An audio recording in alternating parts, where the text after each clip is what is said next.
Légende vivante de la musique, elle est malgré tout souvent retenue pour ses tubes tels que Bad Reputation, I Hate Myself for Loving You ou encore sa fameuse reprise de I Love Rock and Roll, malgré une carrière imposante. Elle est une des premières femmes à avoir su s'imposer dans le monde du rock. Guitariste et chanteuse incontournable, je vais aujourd'hui vous présenter la discographie de la reine du rock and roll.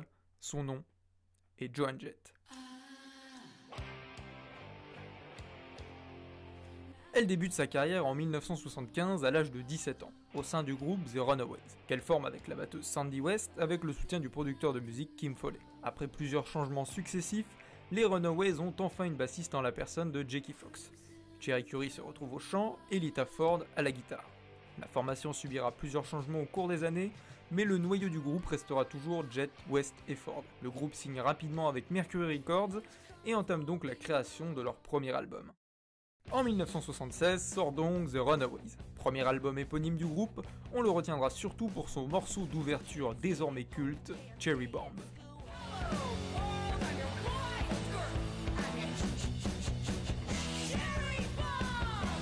J'apprécie particulièrement le sympathique American Nights,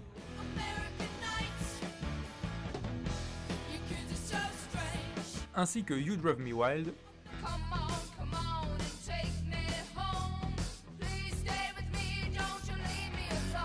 et Lovers.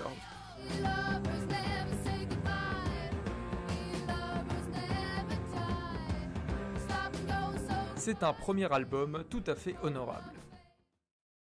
En 1977 sortira Queens of Noise, leur deuxième album tout aussi maîtrisé que le précédent. Sur celui-ci figure notamment le très bon I Love Playing with the Fire,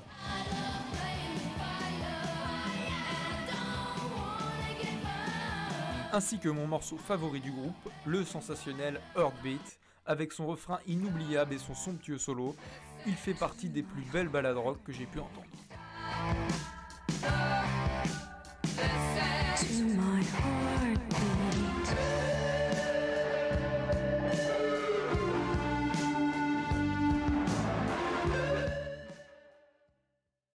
La même année sort Waiting for the Night, toujours aussi bon que ses prédécesseurs.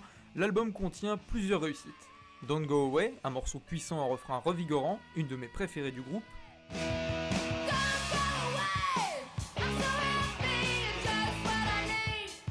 Le titre éponyme est lui aussi très réussi.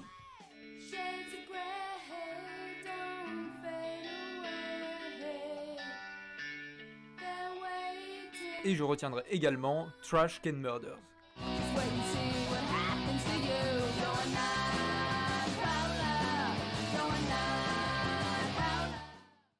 En 1979 sort le dernier album du groupe, And Now The Runaways. Et même si les titres demeurent assez inégaux sur cet album, on y retrouve plusieurs véritables pépites. Parmi les réussites de l'album, Mama, We All Crazy Now.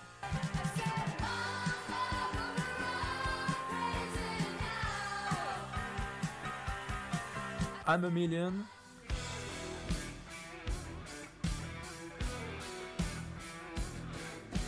Et l'excellent Saturday Night Special.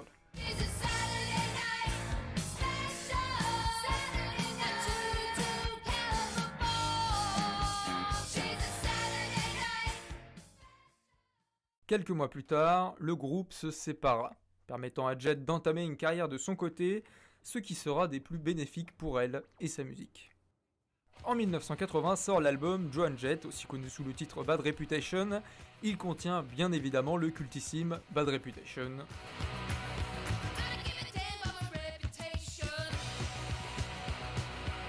Et le tout aussi bon Do You Wanna Touch Me.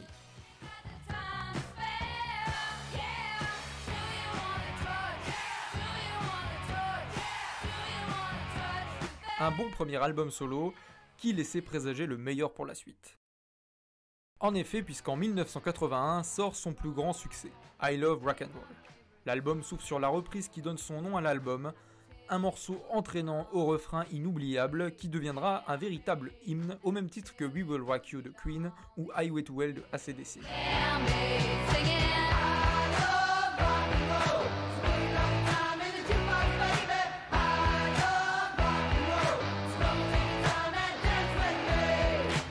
Mais ce n'est pas la seule pépite de cet album, on y retrouve également les excellents Love is Pain,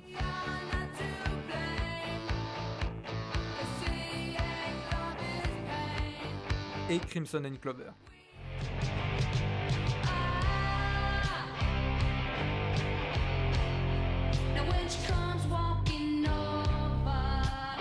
L'album est vraiment réussi et quelques morceaux méconnus méritent vraiment l'écoute, comme Nag.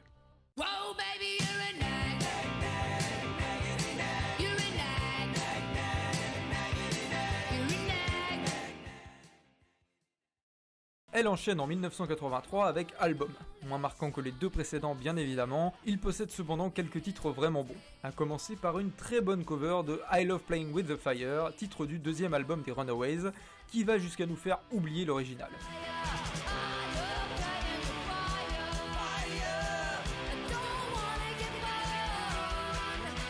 Sans oublier Handyman,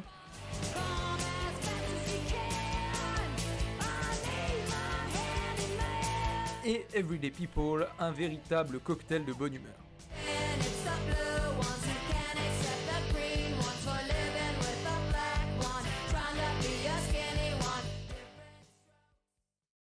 En 1984 sort l'excellent Glorious Result of a Miscellaneous, un album magnifique et puissant dont une énergie particulière se dégage de chaque morceau, que ce soit l'ouverture inoubliable de Love Like Mine,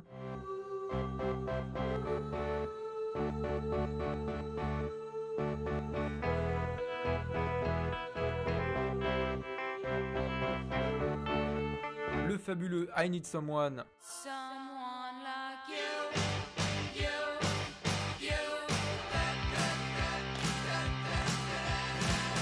ou encore I Love You, Love Me, Love,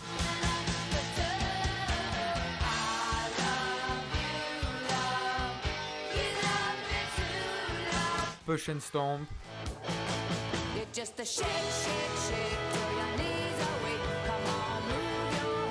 New Orleans,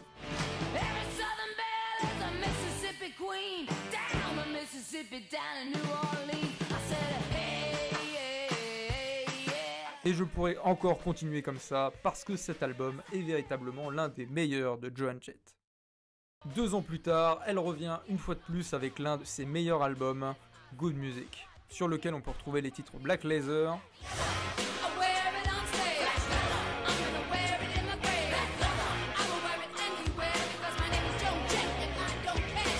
Just Lust,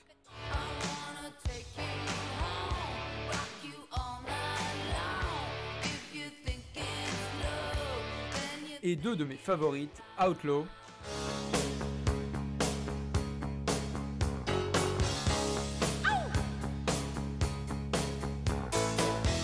et If You Want My Love.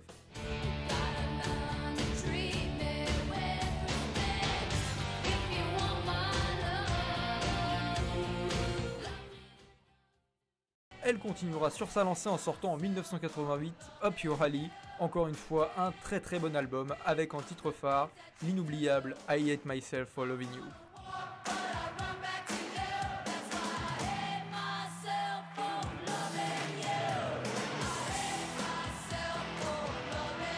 Parmi le meilleur de l'album, nous avons You Want In, I Want Out,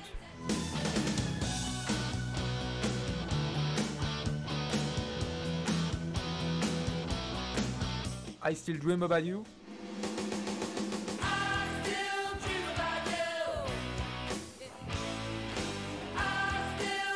et on y trouve également le magnifique Little Liar.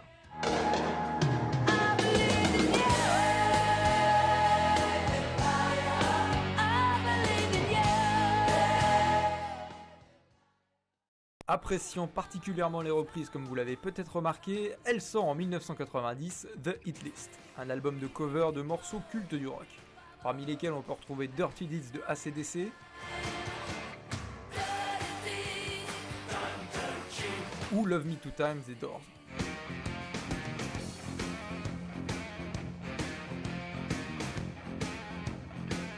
Mes favorites restent néanmoins Love Hurts,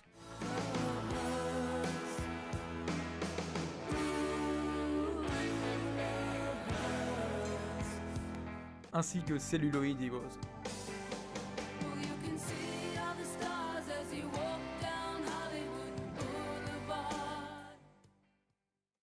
En 1991 sort Notorious, un album inférieur aux 4 précédents sur lequel figurent malgré tout quelques très bons morceaux romantiques que sont Lie to Me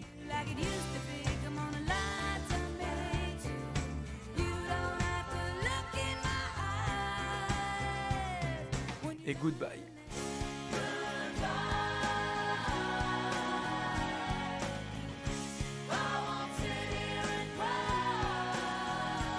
Et des bons sons efficaces tels que The Only Good Thing.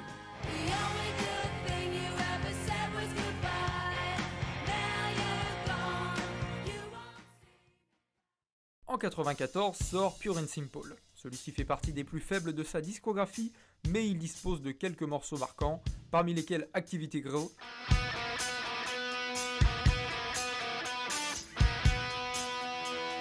mais surtout Brighter Day, qui vient conclure parfaitement l'album. I watch my generation die. I watch the heads of nations lie. En 2006, Joan Jett revient avec un album plus réussi que les deux précédents. L'ouverture se fait sur Riddles, le meilleur titre de l'album, ce qui présage le meilleur. What can I do? What can I say? Cet album est sûrement l'un des plus réguliers. En effet, aucun titre n'est réellement décevant, permettant de passer un très bon moment d'écoute. Et en 2013, Unvarnished débarque. Dernier album studio en date, celui-ci est maîtrisé d'un bout à l'autre. Joan Jett n'a plus rien à prouver, l'album s'ouvre sur le très bon Any Weather. Why can't we let it go? Can't stay the status quo. Et enchaînera sur plusieurs titres très réussis tels que Fragile. Fragile. Life is so fragile. Le dernier morceau de l'album, Everybody Needs a Hero, est un magnifique final. Everybody needs a hero. Someone who always knows the way. Aujourd'hui, Joan Jett est essentiellement présente en concert lors de festivals ou de tournées. Cela va faire bientôt 10 ans qu'elle n'a pas enregistré d'album, pour notre plus grand malheur. C'est une merveilleuse artiste que l'on retiendra pour avoir su marquer le monde de la musique et du féminisme. J'espère de tout cœur qu'elle nous prépare secrètement son grand retour, car je suis sûr qu'elle a encore quelques pépites à nous offrir.